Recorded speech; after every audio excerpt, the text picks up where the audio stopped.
come to Finland, they said. There will be a new Peru tree. Surely he will come to Finland for a new Peru tree. What a sick joke. You think this is bad? This chicanery? Hello and welcome to the first dev diary for the new DLC Arms Against Tyranny, with our first look at the new, diary, with our new dev diary talking about the historical focus tree for Finland. So today we've got what is quite a hefty dev diary. I mean, this truly could be one of the biggest dev diaries they've ever released. I don't know, some of the Soviet ones were really big, so maybe not, but it's certainly quite chunky. Because of that, I think I'm just gonna try and fly through as many topics as possible to give you the best demonstration of what we've got coming forward. The first section of this dev diary though is going to be talking about overall what the DLC is going to be about. So their proud announcement begins by talking about Finland and the Nordic countries being the main theme for Arms Against Tyranny, a region that they say is close to their hearts, because that's where Paradox Studios is located, as well as the things they want to do in regards to really what I think is Swedish kind of concepts, specifically like the international markets and the military industrial organisations. Following on from this, they show us what I think is going to be the Steam front page for descriptions for each of the different parts of the DLC, each of them with their own little heading. So let's just quickly go down them and see what we think of each of the things you should be getting in the new DLC. The Winter War is of course going to be about the Finnish focus tree, which is the subject of this dev diary, and mostly to do with your upcoming conflict with the Soviets.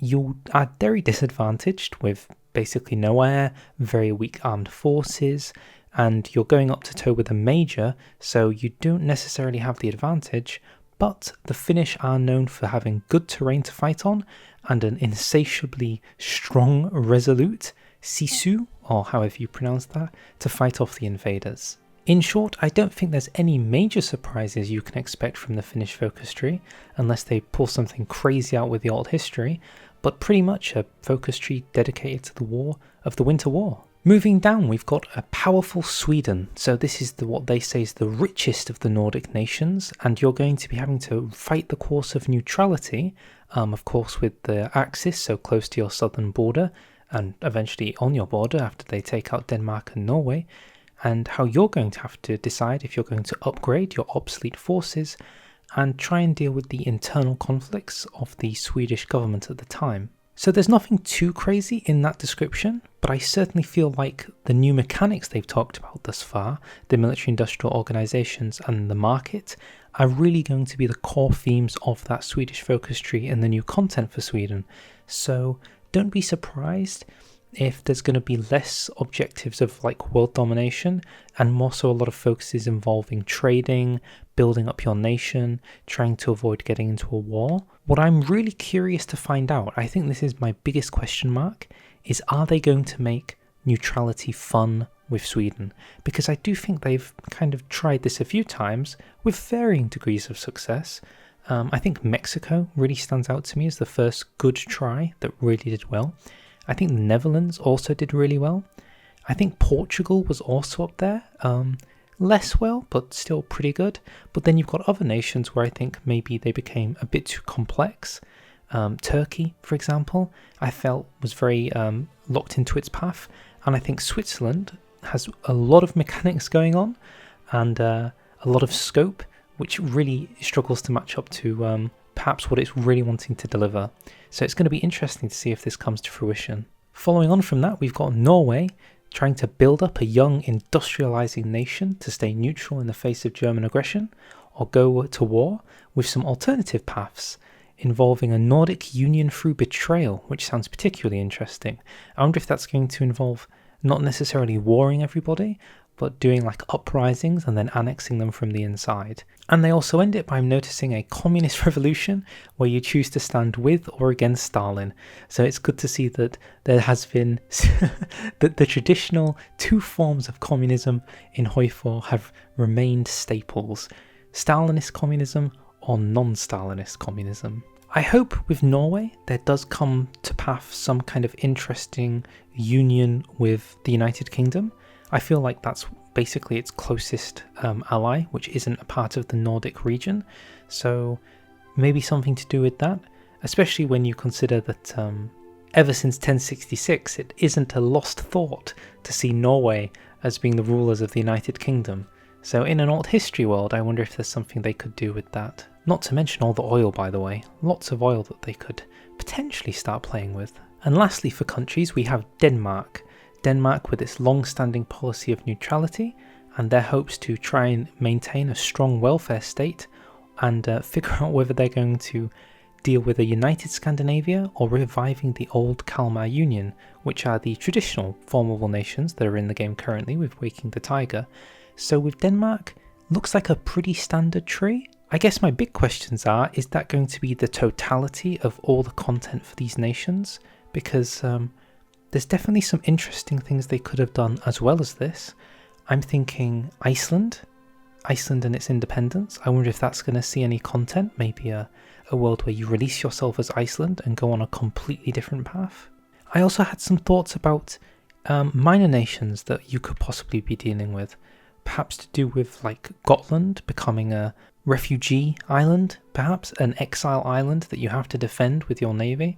Stuff like that could be interesting ideas, but maybe we'll see as we go further on. For the last part of the description, they talk about some of the things we've kind of already covered, the new weapon designers and national manufacturers, which you saw where you get to customize your military industrial organizations. The new international market will of course be making an appearance, very useful for Sweden with their neutrality to sell off weapons, equipment, and I guess there's already the normal market for selling off their resources. And then lastly at the bottom, something that hasn't really been talked about, new military options, including the customization of special force units.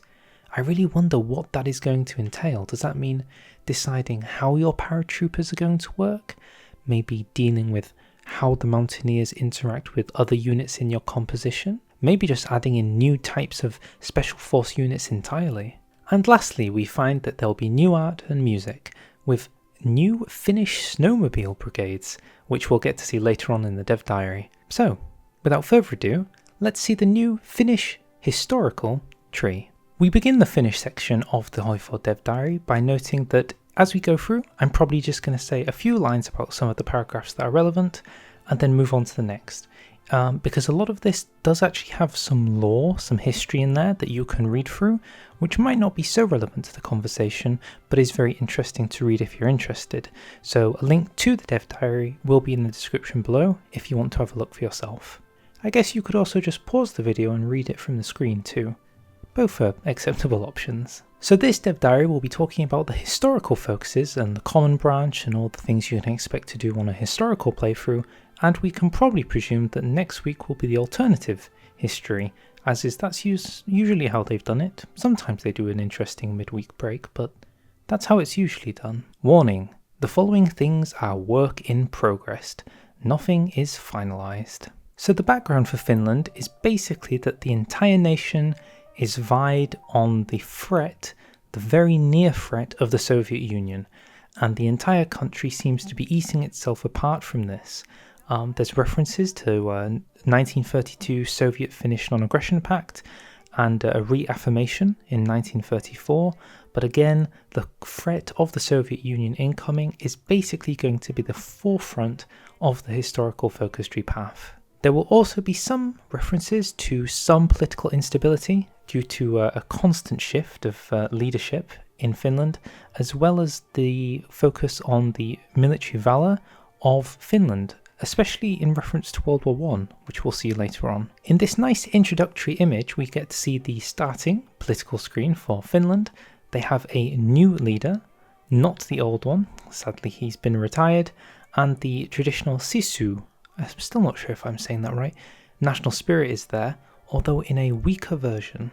As you can see by the following screen, there is a tremendous amount of backstory to the nature of both of these things, but let's just say that the Sisu national spirit has been transferred from being just a standalone thing that you get given, but now is going to be a, let's say, modular, transitionary national spirit that can be increased and decreased in the balance of power system mechanic that got introduced with the previous DLC, By Blood Alone, and so that will be making a reappearance. And now you're going to be able to increase Sisu more and more the closer you get to conflict, and by stabilizing the nation. So below that we see that they've actually changed the leader of the nation from being prime ministers to presidents. This is because, as is typical in HOI4, you're going to see lots of leadership changes, but I guess 11 different prime ministers in that time period is a little too much for them to be able to constantly show in the game. Having 5 presidential changes in the time period of HOI4 is a little bit easier to swallow, so I think that's why they've made the change. I don't disagree with it, I think it makes sense. In the final section of this great wall of text, they make note to the fact that Finland is quite close to Germany. They say really close to Germany in terms of relations and the growth of fascism within the country, but they really wanted to stress that they're not allies. They are separate things. They are just aligned, especially on the Soviet problem. So hopefully a lot of the focus tree will be geared towards that kind of mentality, but not necessarily making it so that AI is just going to join the axis. In this starting image, we see that, oh no, more words to pronounce. Okay, here we go. Wish me luck. Per Evind Svindhufud is a member of the Sugeskunta, which is genuinely a positive thing, as it means that the surrender limit and ideology drift offence is up, and he's also a conservative nationalist. So kind of, a relatively standard character traits we see there, but underneath it we see that he also has a new thing called personal agenda. Apparently, if there's less than 1% support for democracy or communist ideologies, he will increase public trust.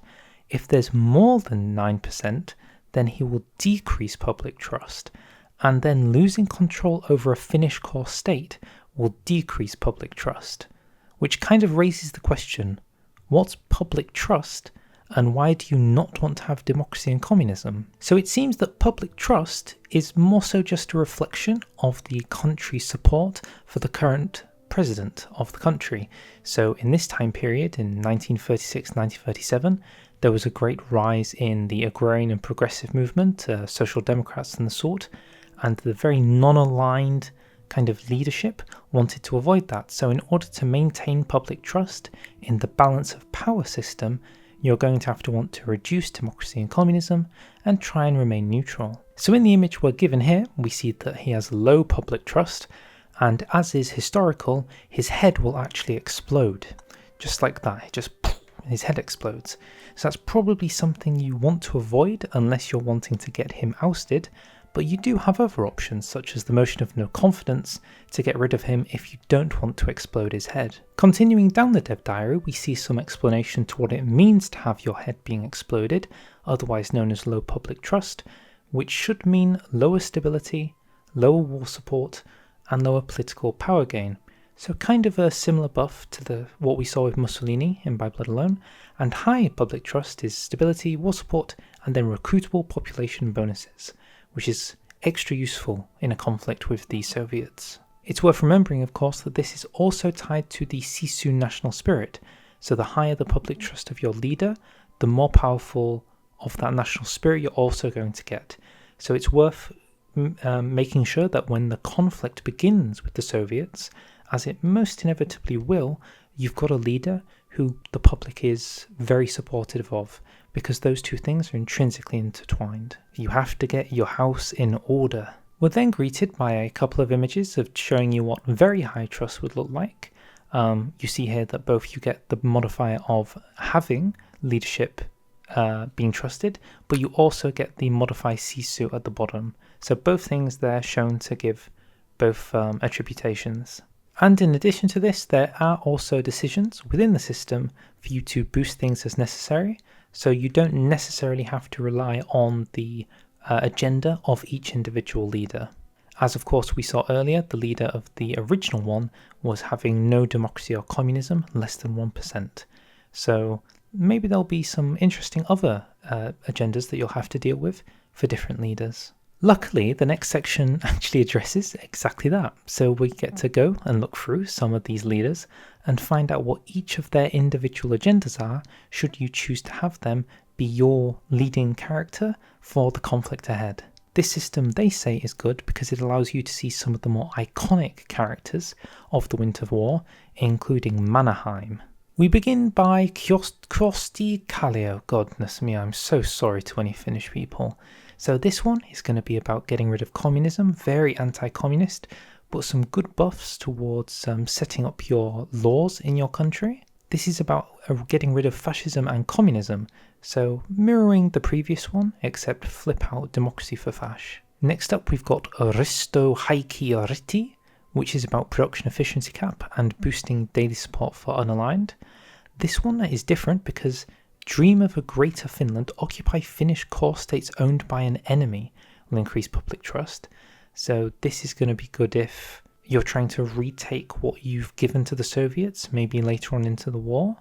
That's what I can only think of, right? Unless Finland can in advance get calls on things, such as Murmansk, invade the Soviets, and then the nature of occupying it, even though you just called it before you went in, is another way to do it. So this guy feels a little bit late game. Here's Karl G. Mannerheim, who they stand out to be one of their main lads, and coming with 1% recruitable population in a country with finite recruitable population, it's definitely nothing to be angry about. His main thing is going to being at war. Well, this guy is an obvious pick then, isn't he? The second you get declared war upon, you need to get this man in power. He's going to give you the manpower, he's going to give you the defensive war stability, war support. What more do you need? And lastly, we're shown Happy Chappy Juho Jutsipe Sikivi. Sorry. This guy is definitely more of a diplomat in the context of the game. Again, with the acceptance of democratic diplomacy and whatnot, I often find that a lot of the times you rely on focuses to get you through diplomacy in this game, so I'm not sure how useful that's going to be, but as for his agenda, you need to have more than 95% stability, so making sure your country is geared up to have a really stable country is going to be the main thing. Yeah, not too sure how powerful that guy is. I preferred the Mannerheim. I think he was much cooler. With political leaders being shown off, we now get a small look at some of the political advisors you could be looking at. A lot of these look quite familiar to me. You've got your silent workhorses and your captain of industries, but you do have some interesting ones, I guess. Master Armourer, I'm not sure what that could mean. This Hurjahisla, which, again, I'm not sure, but it is his name. And my personal favourite, White Liberal. It probably doesn't mean it, but I really hope that just means Caucasian liberal. He's just some white liberal. He's not even anything. And yes, it is the previous leader president that we saw in the previous images, but goodness me, white liberal. What buffs can you get from that? Oh, and there's a few additional ones at the bottom here. National Lutherian Priest. Champion of Equality. I mean, it is Pride Month at the time of making this video, but yeah, I'm not too sure what these could be. Apparently there are even more advisors, but they're to do with the alt history branches, so we'll see them next time. Next up we see some of the military advisors you're going to get. They're all pretty standard stuff here, nothing too crazy to look at, but I will just bring up the fact that I see that Karl G. Mannerheim is a genius army defense guy.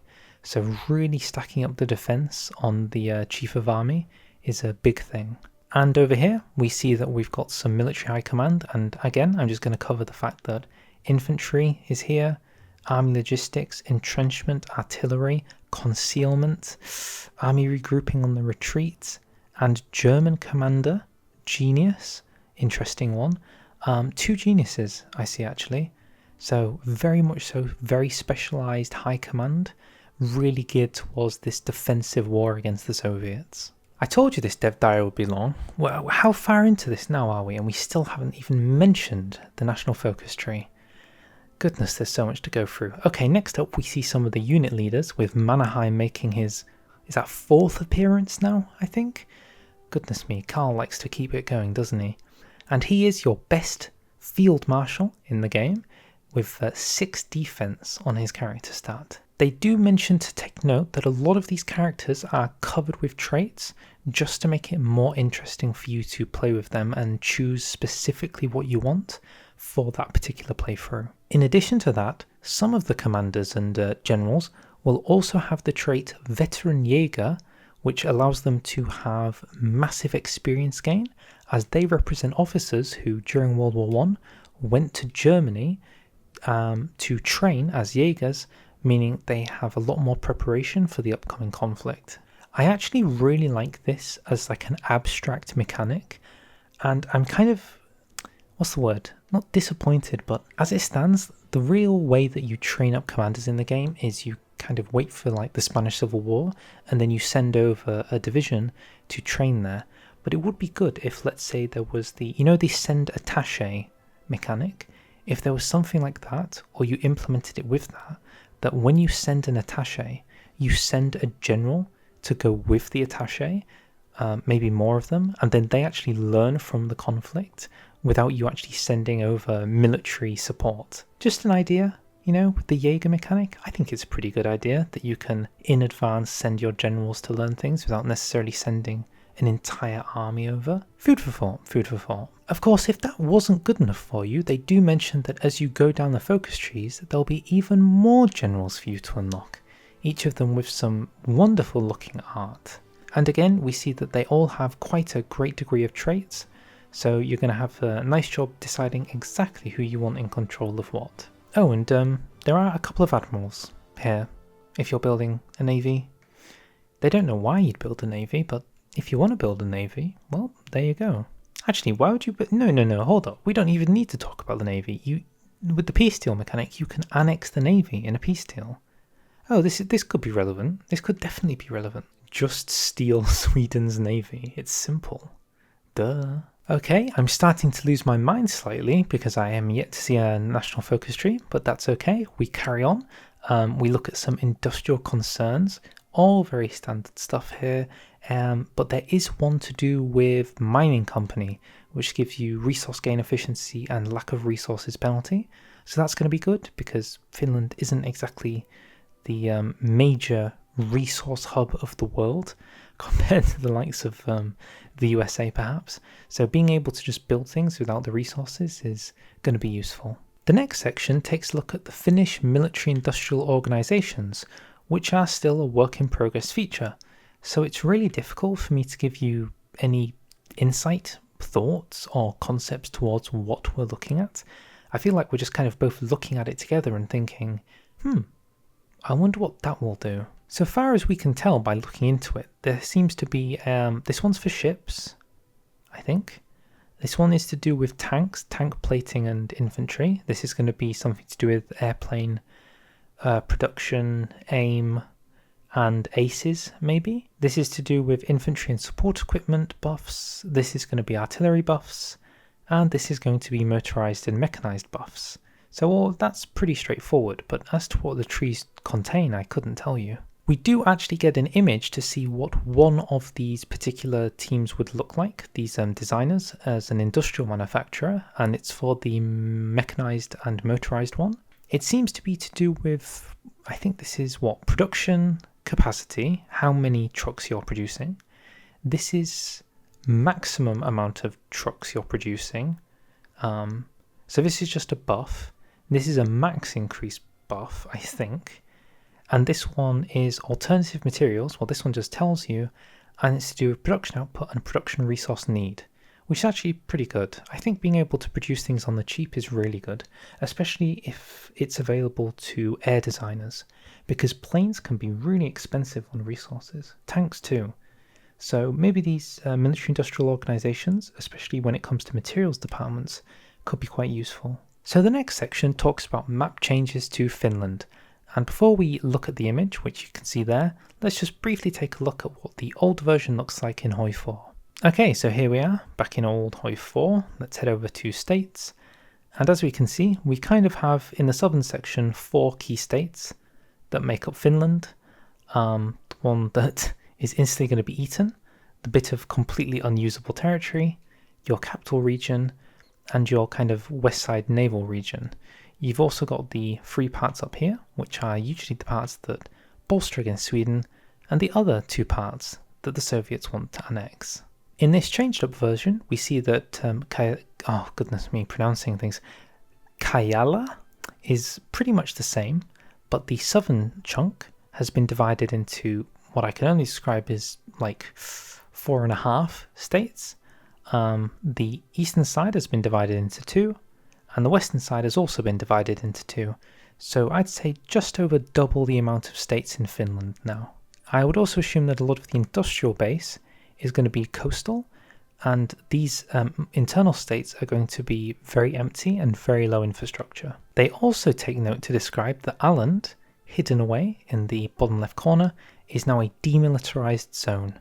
No troops in Åland. The real question is, can we release it as a releasable nation? That's the real question. The next image gives us some look into the victory points that you're going to be seeing in Finland, and there are quite a lot of them. Every single one unpronounceable by me, but they're all very low victory point cost, and I guess it's really there just to give you a better indication of how the war with the Soviets is going, so that instead of just like losing Helsinki and the war's basically over, now the progressive push gives you a better indication on the war score screen as to how close you are to capitulating, how like each individual hit is taking, and maybe also some changes to how supply works, especially now that we see like the railways and the hubs going through different small towns. They go on to confirm what I had said previously about the fact that these states in the east, the very clearly white snowy ones, are going to have no infrastructure, basically no railways, very low victory points, not too much out here, and the resources are on the low, so basically making them difficult times for the Soviets to invade. Kuopio. And with that, finally, oh my goodness, wait, it's actually happening. Even I started to stop believing that we'd reach a focus tree. And finally, it's time to take a look at Finland's focus tree. Quite modest in size. Okay, let's take a look. Okay, yes, this is quite a low quality image, but I will say modest in size. It isn't that big, especially when you consider that this section is the political branch. Top to bottom, that's 1, 2, 3, 4, 5, 6, 7, 8 focuses down. So yeah, not too far down at all. The industry tree here, comprised of what looks like, 15 focuses roughly. And then the military tree at the right, which is the biggest part of the tree. Ironically, that's very often not the case. That is quite surprising, to be honest, to say that the DLC, which is really about the Winter War, has the Finnish tree being surprisingly so small. It is a slight disappointment when you think to the likes of the Polish focus tree, for example, which is just so expansive, and it does really well at determining issues and areas of interest in the game as focus tree branches. My personal favourite things were Danzig is its own little tree that becomes a navy tree, and the faction building system is its own individual tree with different ways to unlock it. That was so great.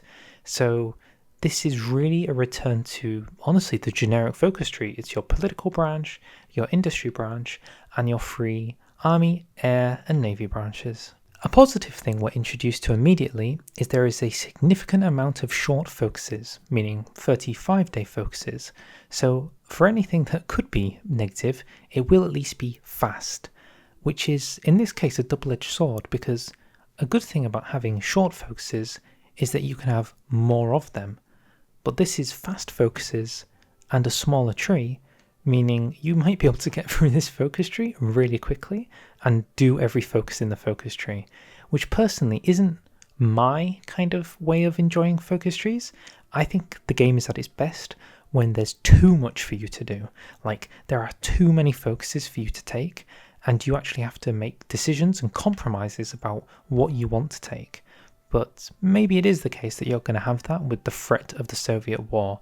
It's hard to tell just looking at a dev diary. So as we can see here, a nice little industry tree, pretty format, like a standard format we all know. We've got the Portugal hydro dams focus art here, the Ethiopian development here. I think this is the Mexican gold one here. Goodness, I've played far too much of this game, haven't I? Oh wait, no, the alcohol. This is definitely new. The Molotov cocktails. Some nice art. So the first two focuses in the branch will allow you to get some infrastructure up and some civilian factories. So a nice standard form of industry build-up. Below that, you'll get to the Bank of Åland, which gives you some consumer goods bonus buff for a little while. Similar, I think, to a focus you get in the Polish focus tree. If we scoot over to the west here, yes, National Defence Fund. I assume it's going to be similar to something like National Defence Fund. Once you've done that, you can then take Summen Academia for your extra research slot. The following several focuses, they say, relate to resource production and granting some extra building slots, civs and railways. So basically a standard development of the nation. What's more interesting is if we actually click and have a look, we'll see that you get some bonuses on top of that to your designer companies. So here we see that the construction company gets infrastructure construction speed, railway construction speed, and a massive consumer goods factories factor reduction. So this shows that the focuses are going to have some interaction with the new, well, I think this is part of the military industrial organization thing, isn't it? Where you get buffs on top of your design companies. So this is that. And of course, we've got the little bit at the bottom to do with your standard building up the country. After that, they talk about focuses that are very directly related to MIOs. So let's go take a look at them. Tire Factory at Nokia. In its most basic form, it gives you some synthetic resource buff. But for Sisu Auto, you unlock recycled materials, which allows you to get a production cost reduction on producing, well, I think that's going to be motorized, isn't it? You also get 2 synthetic refineries. That's pretty good, isn't it? That's some good oil and rubber.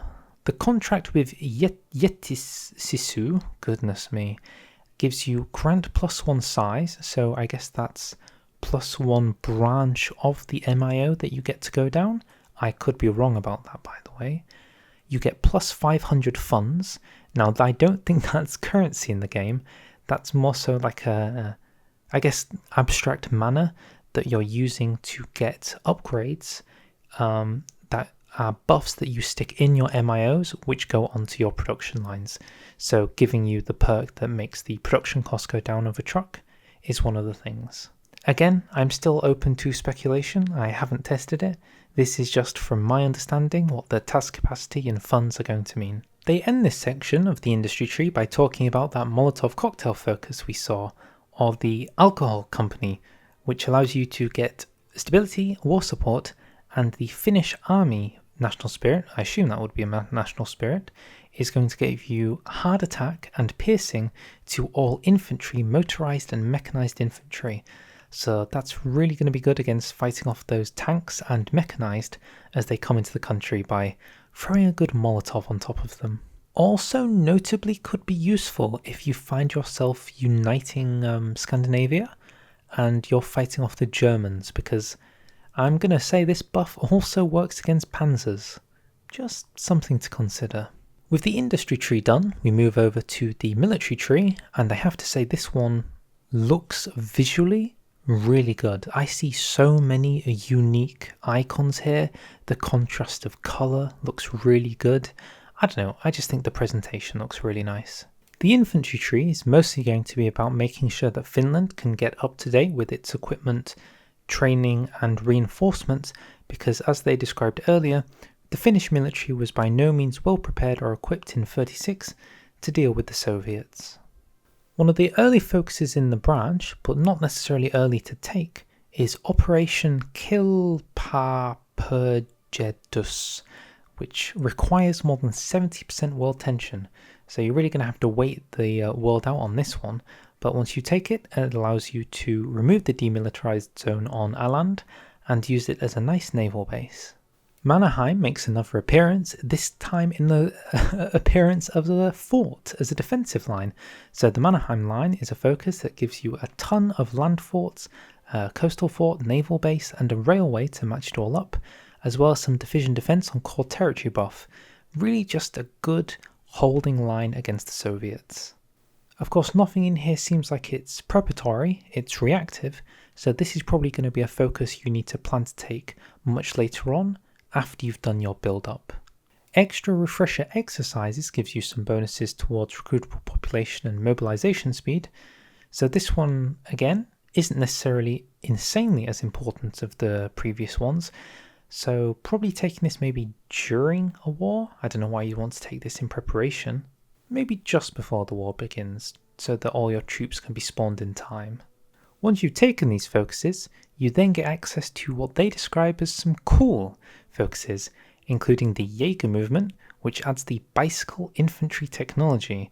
I'm genuinely unsure how useful they are in the wider concept of defending your front lines, especially considering you'll have to build them up and then deploy them and then stick them out there with no training on the front line, but it's possible. Because, quickly, in reflection of this, extra refresher exercises requires 25% will tension, meaning that you're going to need to wait until you get the bicycles out. So you have to take this at 25%, then take this focus, then train the bicycles, then deploy the bicycles, then make sure they're on the front line prepared. Just something to note.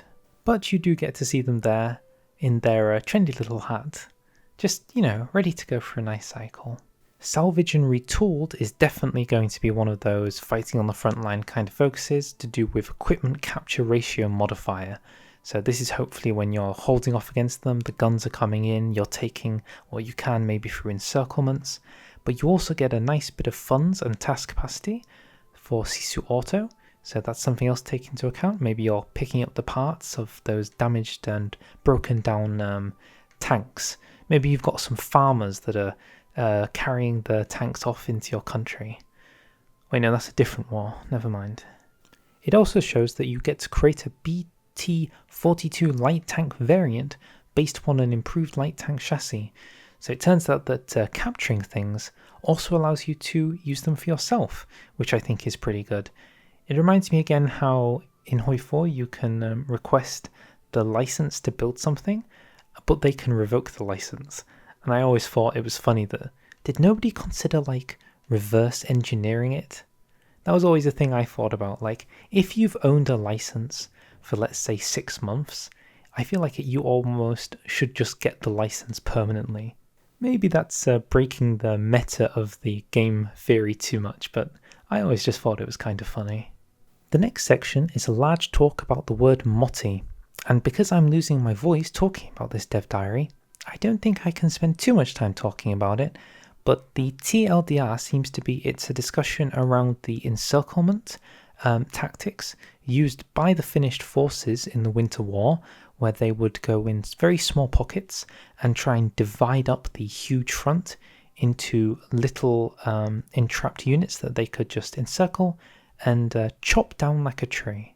Because of this, they've made a focus to kind of represent that strategy, which gives you a nice buff towards org loss when moving, being reduced, recon bonus while entrenched, and attacking division speed to basically just give you a buff to encircling anybody who comes into your country. You also get some decisions relating to this, which we see, that allow you to, in particular states, prepare Motti tactics, which gives you for 15 days speed, equipment capture, less attrition, enemy divisions gain attrition. Basically, when you're ready to do an encirclement, you click the decision and you send your units in to capture everything they have and take it for yourself. This is going to be a real desensitizer. This is going to be a real disincentive for probably players in multiplayer, if you're playing the Soviets, to send a lot of your high equipment units into Finland. You're probably just going to want to stick in infantry, and maybe I'm not supposed to think this way, but I'm really thinking about naval invasions. At the end of the day, you still own a fleet in Leningrad. I feel like naval invading against Helsinki is going to be a relatively decent option to avoid having to deal with the hell of charging through the front against Finland. Continuing to create hell for the Soviets, you've got the Focus Winter Warfare, which gives you some cold acclimatization gain factor and less winter attrition. The Soviets also have something to do with this, so it's good to just match them toe for toe. In addition to that, you also unlock a support battalion, the Winter Logistics Company, which gives you a plus 50% cold acclimatization gain factor. Now, if that isn't good, I don't know what is. That is quite literally Special Forces of the Snow. It's a shame there's not tons of stuff like that in addition. there's always been kind of a finite amount of support companies, and usually got 1 or 2 added occasionally, like the cars, the scout cars. So this is a really good, very unique, very specialized support company. It's good. Moving a little faster down the dev diary now, because there are a lot of focuses to do with defending Finland. We see here that there's one called Sissi, which is to do with your patrol, as well as attack and defense in this context. We see that there's a national spirit you can get called Sami Pathfinders, which give you winter attrition reduction, initiative and supply combat penalties on core territory. With that, we move on to the Air Force branch, which is again not too big in the context of Air Force branches, but is Finland really known for its Air Force?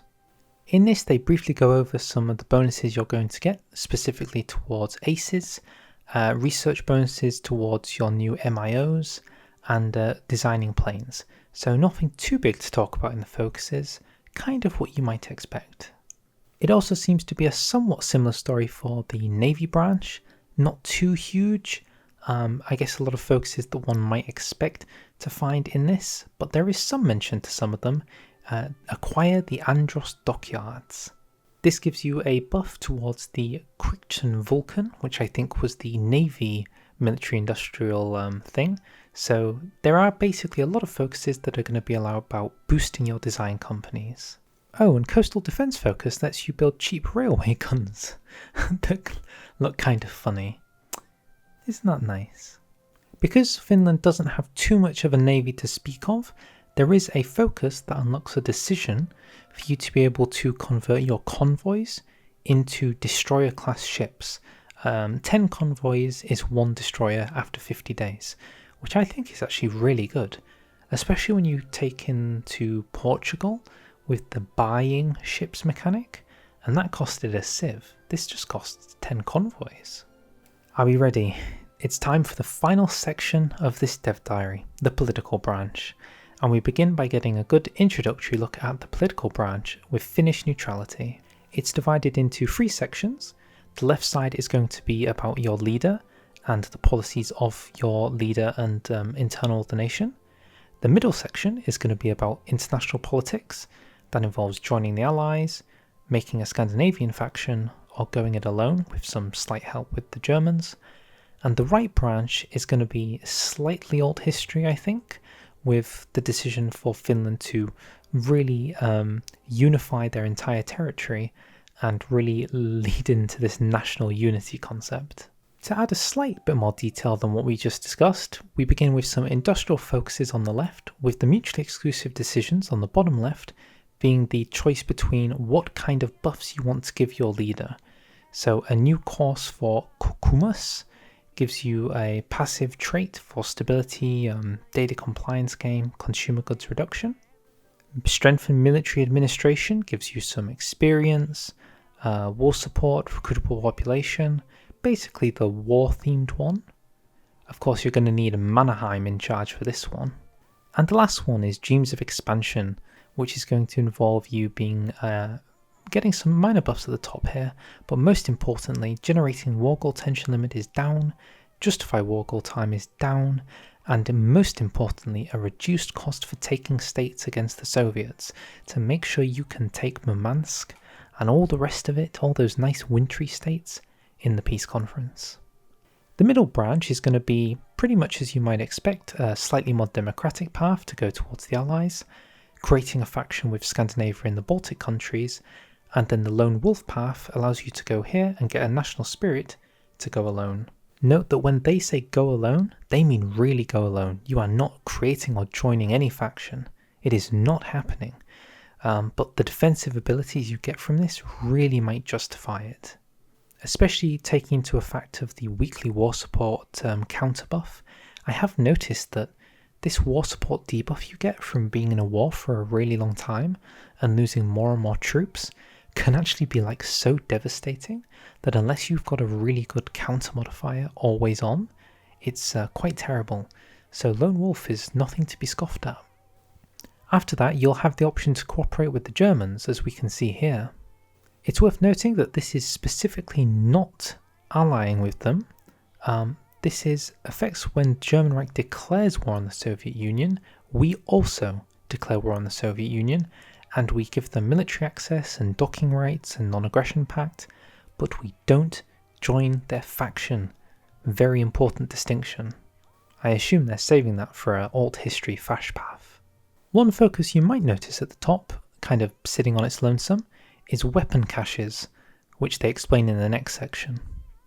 So weapon caches are going to be a very small mechanic that allow you to set up little areas where you want there to be more resistance and damage to garrisons, on the off chance that you think the Soviets are going to come take it. So effectively it's another way to blow up the infrastructure of your country and make life a living hell for the Soviets should they want to invade you. And finally we reach the final branch, which is the rightmost branch of this tree, which is the Finnish National Unity branch, and see the focus a cry for help. If you're in a defensive war against a major, you can ask for international volunteers, giving you some nice weekly manpower. They do describe though how the rest of the branch is quite fascistic. It's not a word I even knew was a thing, fascistic, which allows you to kind of work towards unifying with Estonia, maybe asking for some territory from Sweden, and then working towards the ambition of a greater Finland. And they do give us this nice little image, so we get to see what a greater Finland looks like. This is all core territory, they say, and apparently Finland is slightly whiter than normal Finland. The final section of the dev diary talks about some changes to the Winter War, which are to do with how you reject it, and you get the buff of the Winter War. But in addition to that, if you push back in the Winter War, there's not just going to be a peace out option, there's also an option for you to kind of push a piece onto the Soviets as the Finland and get territory that you control, that being Murmansk and Olonets. Weirdly, they've actually blacked out what the text says. I don't know what's so secretive about the text, or maybe they just haven't written it yet. The final bits talk about some flavour they've added, including some minor events to give you stability and funny text lore, I suppose. All of it's really good flavour, there's nothing wrong here. And with that, we reach the end of the dev diary, with the final bits showing off just a little bit of art, some planes. Here we see what looks like a motorised resource carrying truck. This looks really good. And even more importantly, at the bottom, the snowmobile. It doesn't really look like there's anybody in the snowmobile. They kind of just abandoned the snowmobile on the track. But lots of interesting new troop unit compositions that are coming, so that should be really good to see in the next DLC. Okay, I am ending this video here because goodness knows how long it is. I'm terrified to find out. If you got this far, thank you very much for watching. I hope this was informative. I hope this gave you some thoughts about what to expect from the new DLC. If you have any thoughts or opinions, feel free to put them in my comment section, or go to the Dev Diary forums and leave it under the Dev Diary, as I'm sure the devs read it and see it under there. With that, I'll say thank you very much for watching. If you liked, feel free to like, feel free to subscribe, and I think I'll see you next week for what is most likely going to be the wonderful world of Sweden.